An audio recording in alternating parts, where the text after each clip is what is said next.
everyone, welcome to our show this evening, and we're so delighted to have an amazing guest, Dr.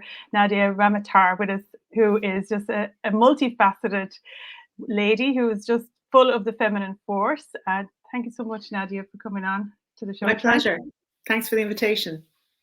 You're very welcome. Lovely for you to join us, Nadia. I'm so excited to hear from you today because I was reading your list of accomplishments and I thought, wow, this woman must be about 100. Like, she's so amazing. I was just like, how can you do this much stuff in one life and be as young as you are? So I'm just really looking forward to hearing from you today. Thank you. You are amazing. I'll just list out for people, like we talk about multifaceted. We have the diamond that we use as our logo. And I was just saying that you're a media professional, a visual artist, communications expert, filmmaker, an author, a writer, and a TED Talk speaker, to name just a few. And I'm sure there's more that we haven't listed there, And just for a context on like how I know Nadia is actually a good few years ago, myself and Nadia were both lecturing in Griffith College in Dublin. And it was International Women's Day, which is a great link to, the feminine force. And I was just happened to go in for a cup of tea, and we were all the women around supporting each other. And Nadia stood up and she just blew us away with this amazing talk. She's such a powerful speaker. And she spoke about her own personal journey, and that is actually part of the TED Talk that you have, and people can search online for it, and it's in the description, I think, as well. And I was so moved by the story. I was so moved about the, really actually what came across was the power. And you spoke about this before I kind of found my own power, I think, Nadia. I didn't, I kind of connected with what we were saying and the emotion and everything, but I didn't really I hadn't unlocked that in myself at the time. And I remember being so impressed by this kind of force that you had behind your life experience, and behind like what you were saying and what was coming through. Like, it was so visceral for me, And I remember thinking, like, you stayed in my mind, since then. And it's funny that we're here now and we have these talks happening. And I was like, and you connected on LinkedIn again. I was like, we have to get Nadia on, like, she's, talk about an example of it, So I'd love you to maybe talk a little bit about that story from the TED Talk, that your background and how you kind of are this kind of feminine icon nearly in the world today. I think, Nadia, I'd love you, for people who don't know who you are, and like maybe a little bit about that Sure, absolutely. Story. Well, thank you so much for that. And it's really funny, isn't it, when we're talking sometimes, or we're doing something, we don't know where it's going to go. Like, a few years later, here we all are, right? And from different parts of the world. And so the first thing I suppose I would like to just clarify is, I think that one of the beautiful things that women do in leadership is that they're very good at power with versus power over. And I think that a feminine leader who's really whole as a person is able to share power with the room, not trying to dominate, not trying to over assert, but is just comfortable being present, being seen, being there, being heard. And I suppose for a lot of women, that is the greatest struggle, is that there's so many things that can happen from the time you're a young girl to just kind of take your voice away, or make you feel that you can't be who you are, or make you feel that what happened to you is invalid. And so I suppose, my journey was more difficult than I wanted. Yeah. Which is true for a lot of women, it was like, if I was, how people are like, oh, well, that brought me to where I am today. And I would be like, no, I wouldn't have picked it. Like, it's not the way I would have gone. And I have a lot of family members who say stuff like, everything happens as it should, or everything's as it's meant to be. And I'm kind of like, I don't know about all that, but what I do know is that sometimes life can shatter you. I mean, literally, the thing you absolutely hope isn't true, like your husband's not having an affair, like the thing you hope isn't true is true. You open your bank account and you go, oh God, it's that bad. Or you get on the scale and you go, oh no, not that. Like it's that way. And so for me, I was born in Dublin. My father was from Trinidad and Tobago. He's Indian, was Indian. He passed away 13 years ago. But my father was an entrepreneur. He was one of the first Indian restaurant owners in Ireland. He was also a jeweler. So your metaphor of a diamond is very valid to me. So he was this self-made man who was very enterprising. And I grew up in a large kind of chaotic blended family. And so when I was about 16 or 17, my parents wanted to immigrate to America. And that was a trauma, I think. And when I was in America and I was going to the University of Florida, which was a major, like it was a big, huge university in America, which means, 35, 40,000 students, Wow. So having come from Dublin, I was just kind of like, well, I'm, what am I doing? But I wanted to be a journalist. I actually wanted to be a writer, but my father, being Indian, was so practical. He didn't want me to do literature or writing because he's like, well, you starve to death. No, you can't do that. So we agreed on journalism because I would have a job. Like it would at least lead to a job. So he was okay with that. So anyway, I was there, I was working in radio and ultimately hoping to become a news anchor. This is what I really felt I was going to do. And I was going to be an investigative reporter. And so I'm 19 years old, not been in America very long. And as I talk about in the TED talk that I did, what happened that night was that I was coming out of the building of where I was reporting. So the way it worked was I had gone to a city commission meeting. I had been there. I had interviewed people. Then I went back to the newsroom. I, cut up the stories, left them for the next morning, and then left the building probably about 10 o'clock at night or so. Came out of the building, ran to my car, got in my car. And as I was pulling the door closed in my car, this man, pulls the door open. And he said to me, do you know where Beatty Towers is? Well, Beatty Towers was a dorm at the University of Florida, and everybody knew where Beatty Towers was. So my first thought was, well, everybody knows where Beatty Towers is. What are you asking me for? It was just like your mind. You don't expect that, And like I said, I was 19. I was kind of obviously naive. I didn't really, it took me a minute to realize what was going on. Then he literally punched me in the face and kind of dazed me. I mean, obviously I had never been punched in the face, ever in my life. I had no idea what was going on. And then immediately, jumps in the car on top of me. Something came over me that was just like, no, I'm not going to die like this. Like, this isn't it. Like, I don't want to die like this. And I just want to say here that I know this can be triggering for people and I know it's hard for people. And that when something like this happens, I mean, you don't know what you're going to do. You just, something subconscious, something deep within you takes over. And that could be play dead. That could be fight, flight, play dead. I mean, you just don't know what's going to happen. Yes. Yeah. And in my case, I just was outraged. I just was like, no, I don't want this. And so he's pulling up my clothes. He's calling me names. He's like, it's just this huge, small Ford Escort and me and this grown man on top of me. And I just can't believe this is happening. And, I think about it sometimes and it feels like it just happened like yesterday. And sometimes it feels like I was in that car with him for so long. And I probably wasn't, realistically speaking. But ultimately, I'm fighting, I'm screaming, he's calling me names, he's ripping my clothes. And then he starts banging my head against the car door. And I just kind of go out for a second. So when I come back around, he's holding my hands and he's reversing. And I had, I had a gear shift car where he had to change the gears to reverse back.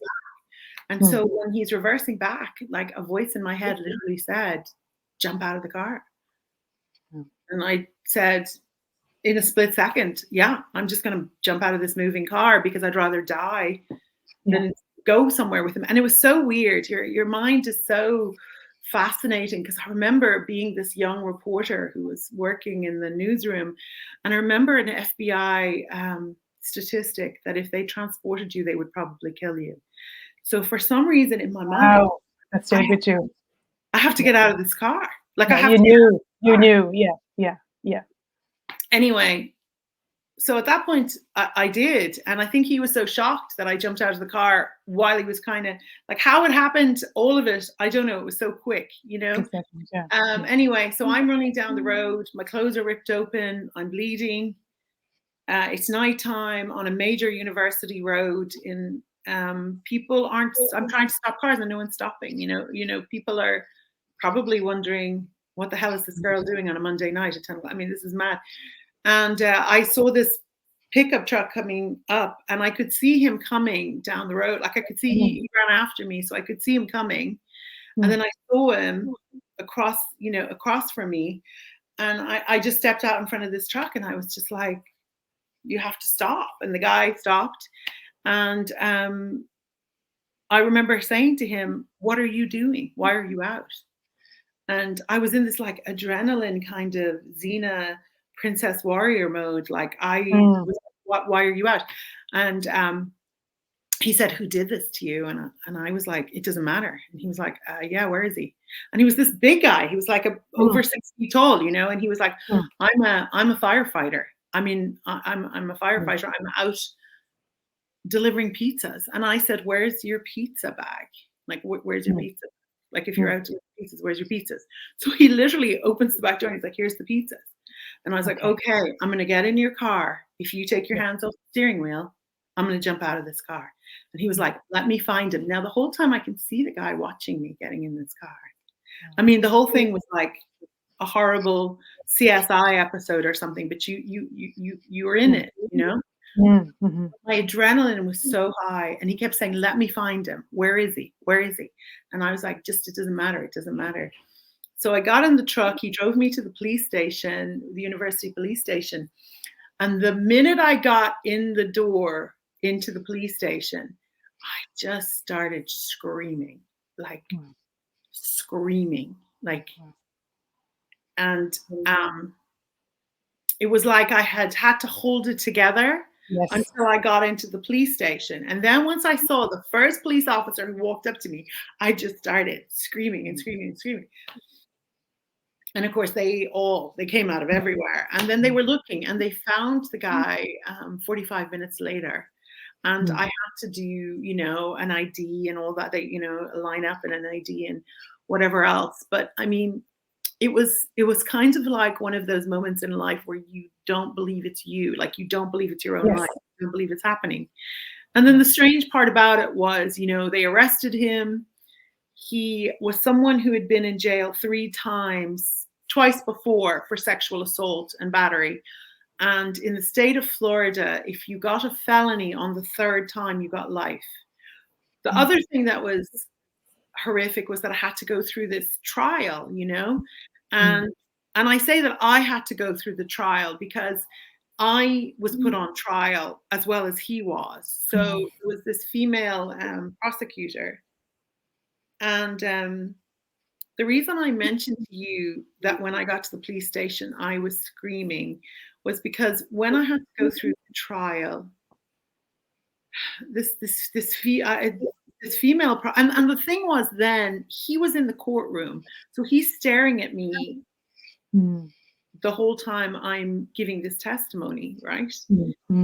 So you can imagine you're this 19-year-old girl, you're terrified, and now this guy is staring at you the whole time. Who did this to you? And I remember like them saying to me, "How far away from you was he when you had to identify him?" And I said, "I don't know." And I remember her saying, well, how far was it? Like, was it X number of feet or Y number of feet? And I was like, I don't know how many feet it was. Like, I was like, I couldn't cope with the barraging of the questions. So then the prosecutor played the recording of me screaming. Oh, okay. So there I am watching this guy, hearing my own voice, screaming. And I just remember looking at the judge going, why do you have to do, why do I have to do this? Like, yes. do you know Relive what I it. mean? Like I didn't do any of this. He's sitting there and I have to endure this. She was trying to prove that I was too hysterical to have made a positive identification. That was her angle, was that I was hysterical and I couldn't have possibly made this logical, positive identification, even though the DNA was under my fingernails and my teeth marks were in his shoulder and, you know, all of the physical evidence, his hair was in my car, you know, all of it. So solid, you know, there was no question that this was the person who had really beaten me very badly, and I was, and he had been in my vehicle. Like, there wasn't any question about this. So she had to come after my character and try and make out that there was something wrong with me. And so the questioning was like, if we were to bring your ex-boyfriends in here, would they say you were kinky? Have you had rape fantasies? And it was like, how is she able to even say that to me? I mean, you know, 19-year-old, you know what I mean? Yeah, I mean, and Caroline, you know, 19-year-old Irish girls back in the 80s. Absolutely, convent girls, you know. We were not wild girls at all, so it was horrifying to me, you know. I was just kind of like horrified, you know, like, who are you talking to? Like, how dare you? But the interesting thing was then the man, the pizza delivery firefighter, he took the stand and he said, well, when she saw me, she asked me why I was out. And when I said I was delivering pizzas, she made me show her the pizzas. Okay. If I was delivering pizzas. So the state attorney's office was building this case that she was upset, but she was completely competent to ask these things. Anyway, so I would say in some ways the trial was like as hard in many ways as Surviving the Night. But there was one time I had said to the assistant state attorney, I had said to him when we were getting ready for trial, I just said, this is too hard. I can't do this. I don't want to do this.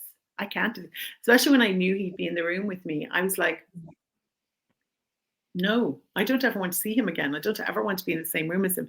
And he said, okay, well, you know what? Let's just let him out then, so he can go and rape all these other girls, as long as you're okay with that. Because the first thing he'll do, the first night he's out, is he was saying, you know, in his lifetime, he could rape a girl a night, 2 girls a day. He could rape any number of women in his lifetime, as long as you're okay with that. So it was very, you know, it was very clever on his part, because I just knew that wasn't what you wanted to do. And I mean, the guy was so sick that the night he attacked me, he attacked someone, tried to attack another young woman before me. And when the police caught him, he was trying to attack another young woman.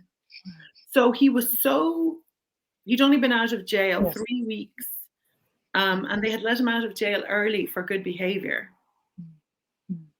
Because, you know, rapists in jail are apparently model citizens. You know, it was just such a wake up to me, I suppose, the injustice of the system.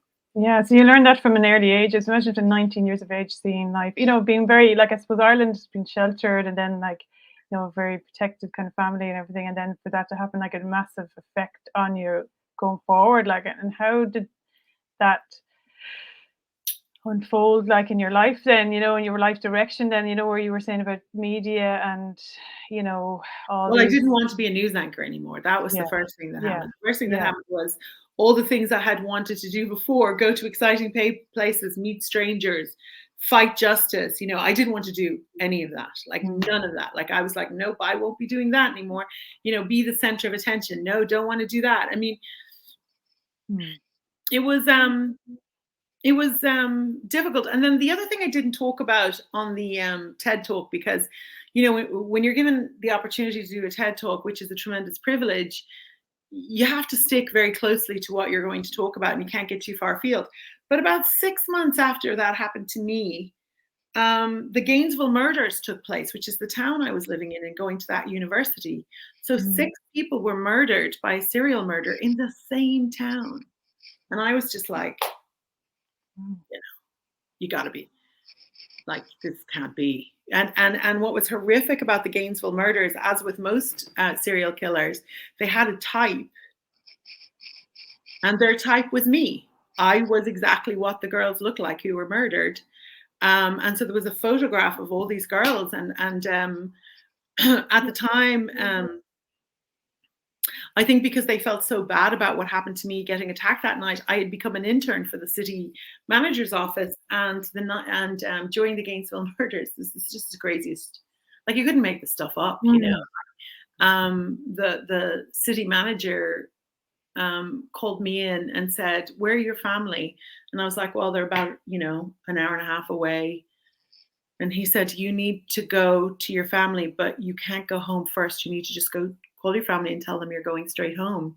And I was like, "Oh, I can't. I have to go." And they were like, "No, you can't go back to your apartment," because I lived within the 5-mile radius of where these bodies had already been showed up. And so the FBI were there, and the city manager was there, and the police chief was there. And I remember them saying to me, one of the deputies is going to walk you to your car. You need to go straight home, Nadia. Don't go back to your apartment. You're not going to be able to get back into the building. You need to just go straight to your family. And then when I got to my parents, it was on CNN that there had been these murders. And I was just like, how surreal is that, like, it's so unusual for that to happen. Well, as well. It's an unfortunate thing, but the prevalence of sexual violence in the world for young women is completely unacceptable, and it's been unacceptable for a long time. And I suppose one of the reasons I speak up is because every time I do, someone comes forward and says, "This terrible thing happened to me. I've never told anybody." And I say, "Yeah, I can see why you didn't," because sometimes it's a father, sometimes it's a brother, sometimes it's the boyfriend, sometimes it's the man next door, sometimes it's a teacher, professor, or whatever, or it's a man, and it's been somebody in a role of authority. And so it's a thing, humans have a lot to learn. And I suppose my thing is that communication is really important, obviously, but violence is a complete failure to communicate. So I feel like I've been talking and doing this stuff a long time, but I'm not entirely convinced of anything, because it just seems to be as prevalent now as it was 30 years ago. It's not, I mean, I don't want to sound like there's no hope, because there obviously is. I'm just saying there's been a lot of suffering. And the awareness of it, you bringing awareness, like to teens and stuff like that, is so important. Like Lisa, we're so interested in education, awareness for teens, And I think also it's that you don't want to raise a daughter who is fearful and who is not willing to be out in the world. But on the other hand, you want to be really clear about what possibilities there are so that they're prepared, And for me, when I'm working with girls, like what I see a lot, and like even in my work with women, it's like this, for me anyway. And I'd love to ask you what you see as, if there's any solutions that you've seen as you've come along your path, because one of the things I see is that the more a woman is in touch with herself and her inner power, it's almost like intuitively, and even working with the women, like their intuition, their feelings, their gut often tells them where not to be or where to be, or so for me, that knowing our own power and not doing things that we feel like we're obliged to do to keep people happy, or I should do that because he told me to do that, and then they end up in a situation. So it's like that coming into our own power and really not abandoning ourselves for anybody or anything, and listening to that. I think all of those things are wonderful. I think one of the problems we're facing is that the system itself is flawed. So frequently women and girls are in a position where there's a duality. We're living in a duality of what we think is happening and what is actually happening. And I have 2 sons, and one of my sons was recently involved in a situation where he stepped into a very bad situation and prevented something happening to 3 young women at his own risk. He could have been hurt in stepping in and standing up. And I feel that raising men who don't have an appetite for rape and violence is essential. And raising young women who understand that there are 3 elements to a crime: the person committing the crime, the victim, and the opportunity. Now, you cannot find a place in the world where violence hasn't happened. So the number one place most women experience violence is the home. So we're when I say yes to empowerment, yes to inner knowing, yes to all of it, but when the system is broken and the system is flawed, and the very place where a woman would go to be safe is the very place she's most likely to die or be hurt, we have a bigger issue. So we can't put this back on women alone, because women, let's be honest, right? If women could solve this, it would have been solved. Right? I mean, if we think about that for just a moment, if the solution to rape was in women's hands, wouldn't it be done already? Would it even be a thing? You know what I mean? Like, it wouldn't even be a thing. So unless we can find a way to work together and to revisit systems that are broken and really have these conversations.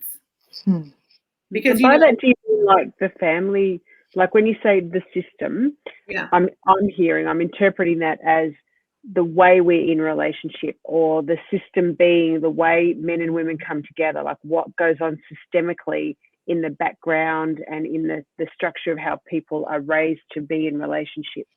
I mean, I also know the justice system is like totally broken, but I'm hearing that you mean more of that sort of a system, the way people come into relationship. And and I do mean institutions, and marriage is an institution, and church is an institution, and schools are institutions, and businesses and places of work. I mean, all of it is in need of revisiting, and we have to work together. There is no us versus them. There is no them. There's just us, and I think that's massive in that. People can be so beautiful, and humans can be so generous and so strong and so kind and so creative. And yet there is a darkness that we haven't been able to find a way to reach or negotiate or to, integrate. Integrate is a great word. I just wonder, we have a tendency to make things like what happened to me a personal issue. Yes. And it's not a personal issue.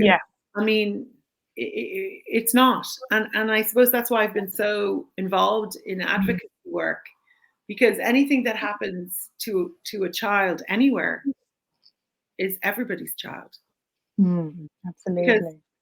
Because you have a child today who's in some kind of brutalized situation, right? 20 years from now, that kid's got a gun, that kid's got a wife, that kid's got a child, that kid's now a boss, he's a manager, he's a business owner, whatever. So until we get a handle on this intergenerational pattern, we're not getting ahead of it. We're just kind of on the receiving end of trying to help victims, but we're not in a prevention mode. Yeah, we're not understanding the problem enough. You know, the way like a research problem, really looking into what is the core of the problem. You know, it's societal, it's intergenerational, it's personal. And I love the point you said about, like, you know, looking into the darkness, because it's like we, you know, trying to teach contemplation is like, I think the most fundamental thing for any one individual to do is to look within themselves and to really address their own darkness, you know, because if not, we're just going to project it onto the world, you know, and it's not, you know, it's like when it's a culture of, you know, us versus them, as you say. I love what you say about that. We like, it's the idea that we're all responsible, we're all interconnected, we're all interdependent, and that it's not these isolated individual families and like keeping things quiet, you know, and you know, keeping this everything separate.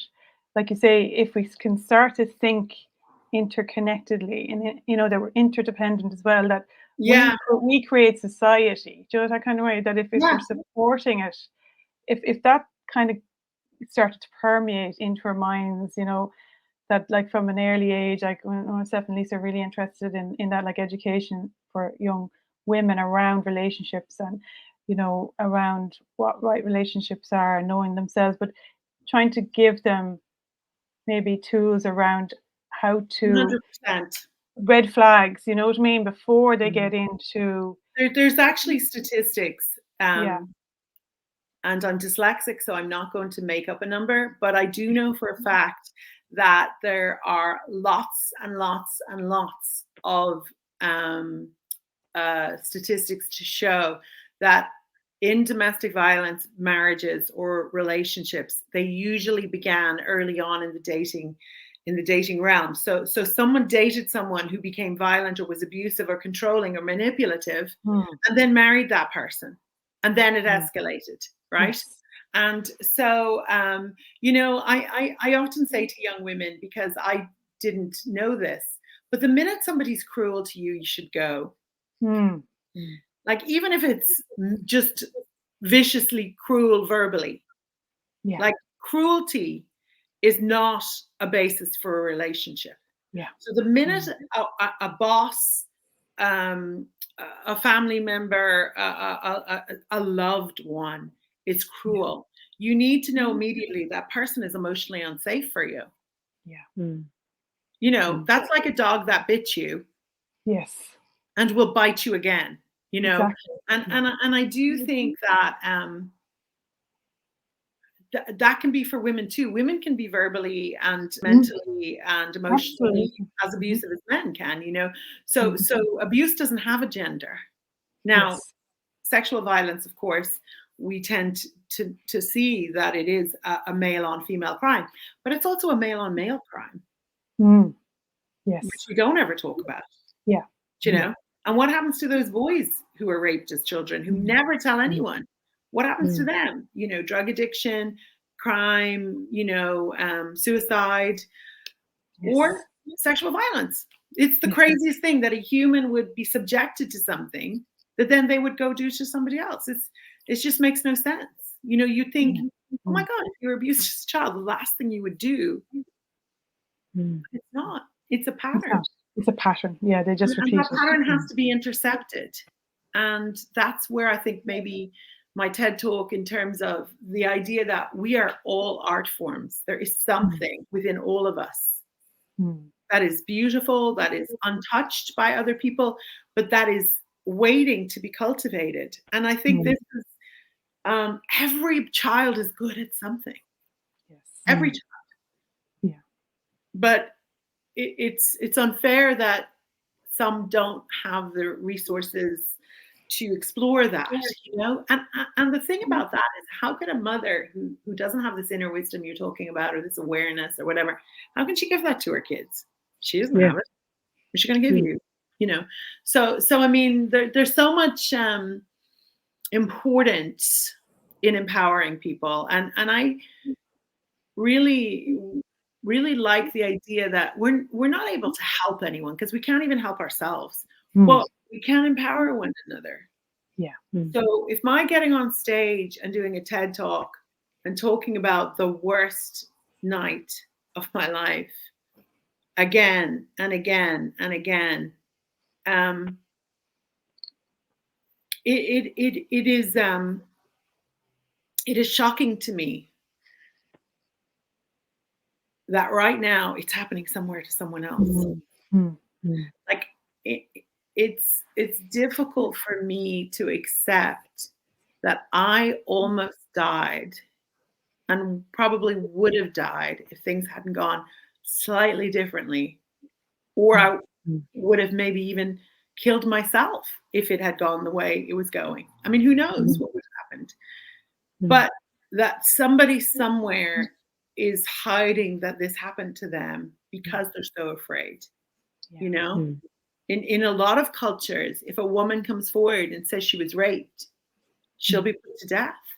You know, we're not living in a world where women or men, and think about this for a man who's been abused. Yes, yeah. Shame for a man to come forward and say, "This guy did this to me," or this woman is, yeah, you know, a woman, absolutely, 100% so. And you know, this is the thing. Very difficult for a man, you know, to be, you know, come forward about that. Yeah. Men are people too. You know, like men are people too. I mean, we're people, we're human, and we're flawed. And we've got to help one another. We're helpmates. We've got to, regardless of whether your sexual orientation, we're here. We've all got to, there's so much to be done. Each one of us just needs to see what can we do, you know? That's really what it comes down to, because whatever we've done so far, it's not quite it. You know, that's what's hard. Yeah, and I think like it's, you know, part of it is it's so important to be bringing, you know, like awareness into the areas that people don't want to talk about, because I think that's so powerful, because that's what illuminates the dark. You know what I mean?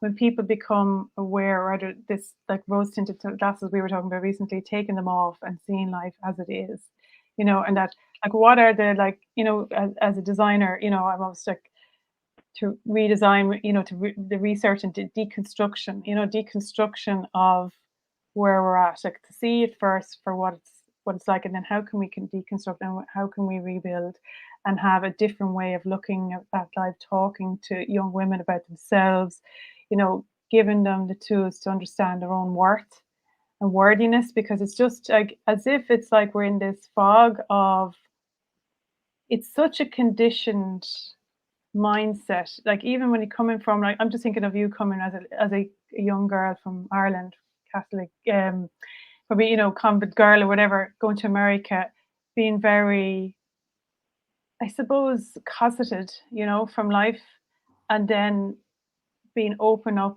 to just a different culture, you know, a different way of being. And then it's a kind of death, you know.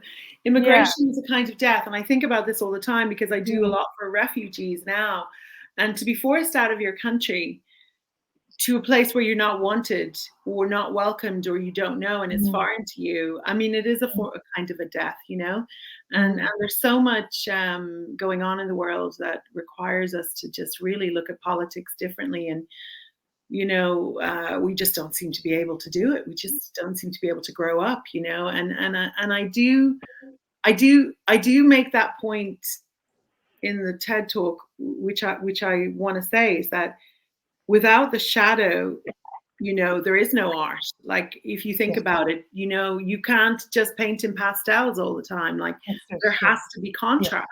Yes. You know, and the new poetry book and art book that I did, it's coming out this week, and it's like making mosaics, art and poetry from the fragments of life, because those shards, the shatteredness, you have to do something with it. You just can't be walking around over broken glass your whole life, you know. You can only tiptoe around broken glass before you're like, this shit's got to get off the floor. Like I've got to do something with this. I can't just And that's what people do. Some people spend their whole life treating the anxiety versus the root of the anxiety. And when I was in America recently, I did a couple of poetry readings, and this young woman came up to me afterwards and she said, you know, it was kind of interesting, really, because you think you're like yelling in a cave and no one's listening. Like, you just think you're just talking to yourself. Like, like, who's even watching this? Like, does anyone care? And I've had, 50 podcasts out there, and sometimes people will quote them to me, and I'll be like, that sounds familiar.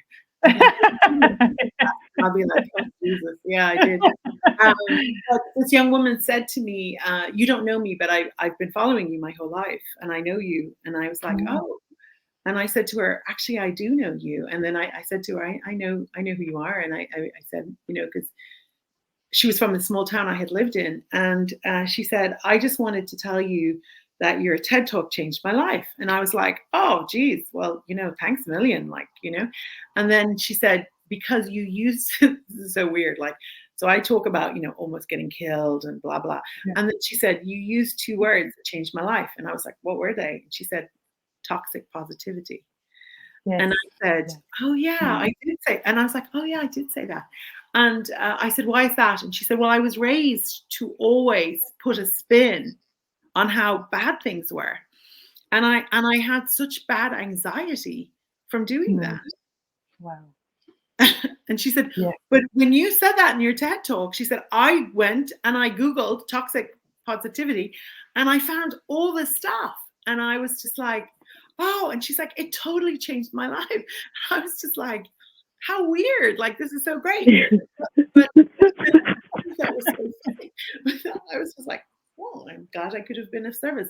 This idea that you have to manifest and you have to be grateful and mindful and blah, blah, blah. Some things just suck. They're bad. Yes. And some people are not good people. Yeah. You don't have to go find the beauty in everybody. Some people, you should just avoid them. That's it. That's it. And have discernment. This is the thing. Like, this is the thing. We're all afraid of something, and so people don't tell the truth.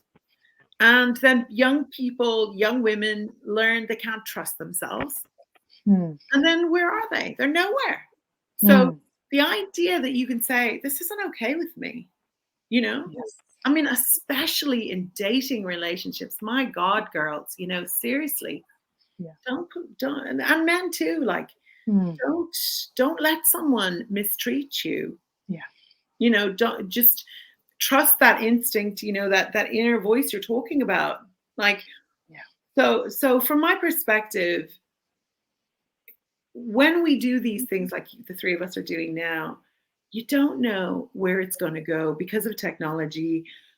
You don't know who's going to end up seeing it. You don't know who's going to end up hearing it. But if we don't talk about it, no one will hear it. Exactly. That's it. Exactly. Yeah. Because we're the same. That's a hard thing. Myself and Lisa, you're trying to highlight issues. You're not sure who's going to listen to it. You don't know where it's going to go, but you have to. You have to at least try, to put it out there, and then somebody's going to connect with us somehow, And Lisa, would you like to talk a little bit about the emotional side of it? The way I just thought that was really key to the work that you do sometimes. I'm just feeling this real, like, this burning inside of me, and it's because I'm very passionate about emotion education, and way back in schools, actually teaching, if we taught kids how to understand how they're feeling and then address that.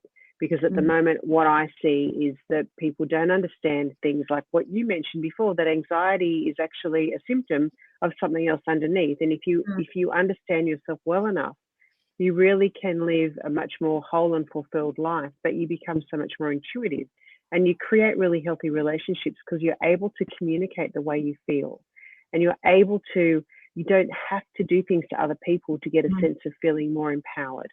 And so living this, it's a much more natural way. It's a much more empowered way of being, but it's almost like that, because that's all heart stuff, right? And our education system keeps everyone up here in the head, and we don't often even get an opportunity to understand that, hey, we have feelings, and they have a massive impact on the way we relate to our life and other people. And this is what we can do with them. They can actually be fuel for our creativity. They can be fuel for better relationships. So I just feel so passionate about that. And one of the things you just said to me then was the intergenerational trauma. And I understand as well as we can educate ourselves as much as we want and even have things in schools, but until we start understanding that there are some things, some patterns that get passed through us in our DNA that we have very little awareness of, until we understand that there are these things in us that we have to investigate, that are our responsibility to uncover, because there may not be things that are a result of my lifetime. You know, that understanding of what comes through, because, you know, even in my life, I've watched how situations of abuse have happened to ancestors of mine, and it's influenced my behavior. And without my awareness, it could absolutely get me into a lot of trouble. So I just feel like I'm listening to you just going, oh my gosh, I could just burn like this. There's I don't know if either of you read Susan David's book, Emotional Agility. I really thought that was powerful, because she's making the point, you know, resilience is really what matters. You know, it's really important not to force children to shut down their feelings, to not allow a child to feel a certain way, to really manipulate and control the child, that being a good child is being an obedient child no matter what. I mean, see, we kind of are going to extremes. You've got some people who think parenting is just, you know, making sure your child's self-esteem is intact, so the child's just a nightmare. And then you've got this other group who maybe the children have money and they're from a prosperous family, but the child emotionally is starving, you know? So I suppose this is where the arts come in again, you know, is the arts can be a way to help children, whether it's music or theater or writing or art, you know, in some kind of way, to allow a child to have these emotions, all the emotions, to feel all the emotions. You know, the idea that you should be happy every day is nonsense.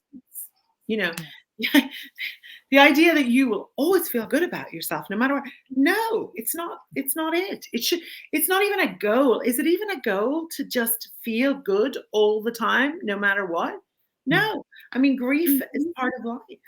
You know, it's important to say, I don't feel right, and I'm not going to do anything until I figure out why that is, you know, versus I'm going to force. You know, there's so much force, and it's not good. It doesn't do any good. You know, I just really hope that in all of this, maybe possibly somehow people will realize that nature is the way. You know, nature offers you models for things. And by denying your own nature, nothing good comes of it. And by denying your connection to nature, you know, we live in an artificial world. We live with these screens. We're so technology dependent. I mean, you think about any tragedy that happens in the world, the biggest tragedy is they can't get Wi-Fi. You know, oh, there's been a hurricane. Oh, that's awful. There's been a forest fire. Oh, that's terrible. We can't get any Wi-Fi. That's the part that kills you know, the Western human. We're so, you know, this is a true story. My 88-year-old mother left her cell phone at my sister's house. And she lives an hour from my sister. And she's on the house phone calling me in a panic. I don't have my cell phone. I don't have my cell phone. I mean, she's on the house phone calling me, panicked at 88. I do not have my cell phone. I haven't got my cell phone. Get me my cell phone. And it's just like this 88-year-old woman is freaking out because she doesn't have her iPhone. And that's whether they're 8 or 88, you know, this unnatural dependence on something outside of yourself. Yes, that's it exactly. But that's it exactly. And actually, yeah, Nadia, I don't know if you're aware. I published a poetry book last year. Well, it was actually around the lockdown when in 2020 I started to put it together because I had done this kind of in a retreat and I bought a cottage in the west of Ireland and I decided when I saw people going out to nature during lockdown and reconnecting with nature, I was like, oh my God, this is fabulous, like for Irish people to go back into nature and start to reconnect with this kind of inner, or the wisdom of the heart. I thought it was great. It was a very hopeful time. So like I put together there was pictures. I asked on Facebook, see who could send me pictures of Ireland, basically, and people came from all different provinces, sent me pictures, and I put it together with the poems. And I was trying to speak to that, like basically that there's this, like we have this kind of freedom in Ireland now, but like this, the inner freedom, and how can we use nature? Go back to like the Celtic spirituality. There's so much in that, 100%. just to kind of come back and try to connect again with ourselves through nature, and this, like even just understanding of like the emotional world. We can just see it unfold in nature. It's easy for us to understand that. How things day and night. All the seasons. It's like even you don't have to do much. It's not just learning, it's just observation and letting it come in, inviting it in. And it has that transformational effect on you once you start to create those spaces for that to happen. It's it's that's the hope, I think, Yeah, it's so important. I remember not that long ago, I had gone to visit an edible forest, and I was talking to the man who had created it. And I said to him, oh, it's just so wonderful to be out here in nature. And he looked at me and he said, but you are nature. Yes.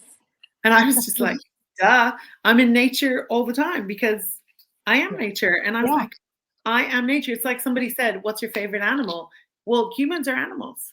Yes. David Attenborough said, oh, humans, still humans, because we're animals. So we've got to disconnect, like, oh, there's the natural world. There's only the natural world. Do you know? Yes. And you are actually a thing of nature. Like this whole hair thing, the skin thing, this whole teeth thing, this is all part of nature. What? This biome, this gut lining, all of it, it's all living. It's just so funny because people are just like, what? I don't understand. I love nature. No, you are like you yourself, what?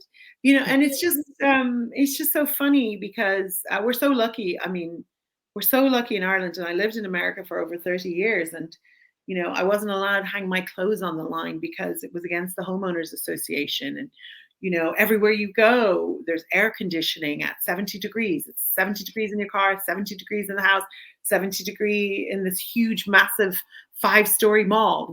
Like it's going to be 70 degrees, and everything is going to be sprayed, so there will be no bugs. And then they're like, oh, the bees are dead. Well, why do you think that is? It's just like this disconnect because no one wants to be uncomfortable.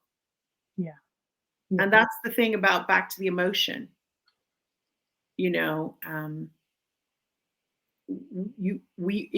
you're comfortable the entire time of your life, something is not right.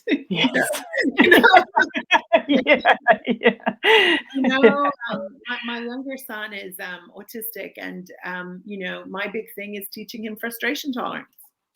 Hates flies. Like here in Ireland in May, along come the flies, and he has a sign in the kitchen that says no flies allowed. And I said, we've run into a little problem here because the literacy rate amongst flies is very but he just hates them so much. And it's just kind of funny because we're all a little bit that way. Like people are like, I don't like the beach, I don't like sand. Okay.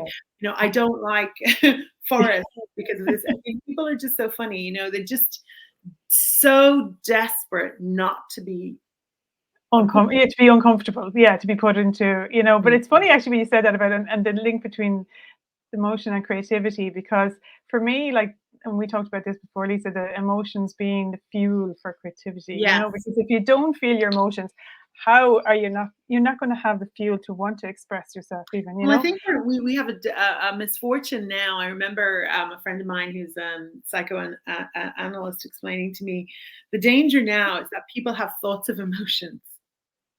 Oh, I think I should be happy. Oh, I think I should be sad. Oh, I think I should be, oh, what's my emoji? What is the right emoji? What emoji should I use for this? They don't actually experience, oh, what's that feeling I have? Oh, that's hunger. Oh, I've never been hungry. I don't know what that feels. You know, like they don't actually really, how do I feel? I feel hurt. No, I don't. I can't be hurt. You know, like the big issue is you don't even have the grammar or the language to say, which is why things like your poetry is so important, you know? I find that so often it's like trying to actually, people just have no concept of the feeling, even though they can talk about it. And so, and the other thing, you know, that I hear a lot is like, yeah, I know I should love myself. I love myself. And I just say, well, you can say that as much as you want, but unless you actually feel it, you clearly feel don't. that love for yourself, you know, it's like really not much is going to change unless you feel it in your body. Yeah. And it's like, you know, I was interviewed for something recently and she said, what is the number one thing in your life that you think needs to be changed? And I said, self-care. I need to be better at it. I'm really good at other people, but I actually need to do these things myself, you know? And when I said that to her, I was like, that's sad, really, isn't it? Like that I'm grossly overeducated, you know, and can't put myself to bed on time, you know? Yeah. I mean, I send my children off with snacks and their favorite food and water, and I'm there going, God, why do I feel weird? Oh yeah, well maybe you should have eaten something, or you should have brought something healthy with you, you know. I mean, so for a lot of women, I think a lot of issues go back to the inability to practice decent, I'm not even going to say exquisite, I'm just going to say moderately decent self-care. Because we're so busy with, you know, that whole thing about, oh, when you're on the plane and the oxygen masks comes back down, almost every woman I know would be dead already because they would not have put the oxygen mask on first. You know, we keep using that metaphor, but women frequently do so much and are overcommitted and are overly responsible and then are resentful and then are tired and then are frumpy and then they're eating their feelings and it's a fiasco, or drinking their feelings, you know, Dr. Pinot Grigio, you know, a disaster. You know, but that inability to face it and say, I'm not okay. And stripping everything back to feel and see how honest you are in, you know, But with you your need feelings. a glass of water. And Nadia, that's amazing. I love, we could talk to you for hours. We're actually, you know, nearly on the hour there. And I was wondering, I know about your it's very timely for your book coming out. When are you launch? When is it launched? Literally, they're coming from the printers this week. So I'm not sure. Actually, I think by the time people will be watching this, it'll be on my website. So we'll have a link on the website where people can order it as well, and there will be some locations as well. But I've started I'll be doing more poems on Instagram and things like that. So, you know, people will be able to, and LinkedIn and Facebook and all of that stuff. So, you don't have it. Do you have a poem there for us from the book? If you have a you know, it's so funny you should say that because this happened to me earlier today. And I said to somebody, you know, what's terrible about this is I don't have any books at the moment because I had 100 of them and somehow they've all gone. And I literally don't have one. And I was like, I feel I'm kind of on the spot now because I don't. But if people will go to Facebook and Instagram, I promise you, there are samples of the poems and the pages there. And what ended up happening was every page is illustrated. So you know yourself. So I did a lot of inks and watercolors and beautiful. You know, so it's a compilation of original artwork and poems, and sometimes they're abstract and sometimes they're actual images. But I am. I have probably made myself doubly vulnerable in that it's one thing to be bad at writing poems and it's one thing to be a bad artist, but to do both at the same time is really jumping.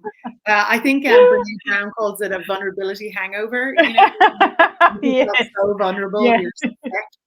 And then what happened was I was in America and I did these poetry readings and I did these kind of sample things, and you know, and then people started coming back to me and saying, "Oh wow, I just love this and I love that and thank you for this. And is it okay if I share this?"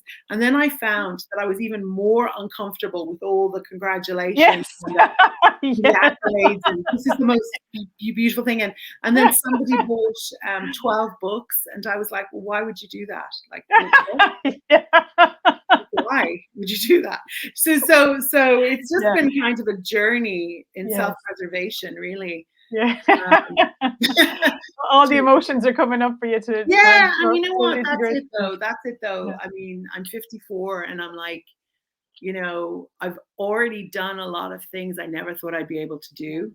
You know, I was diagnosed with dyslexia when I was 9. I was almost murdered at 19. So, you know, it's like, wow, this has all worked out better than I thought it would. So now what'll I do? You know? But it's just been an amazing story, and you're so creative, you know, out of that. Like we could have talked for another hour about all your creativity and everything like that, but it's just been a kind of spring of creativity. And I can't. The key to the creativity is to not do things you hate. Okay. Like I really would say, like people would say to me, "How come you do film and how come you do writing and how come you do poetry and how come you do all these things and you got an autistic kid and blah blah blah."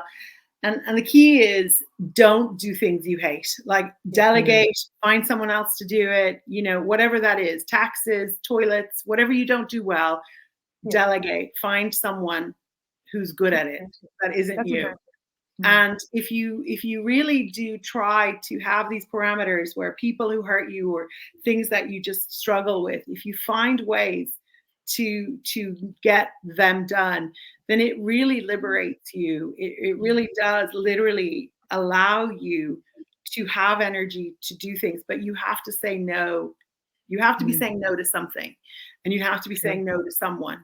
And that's the only way to carve the life that you want, is to cut away what does not work for you anymore.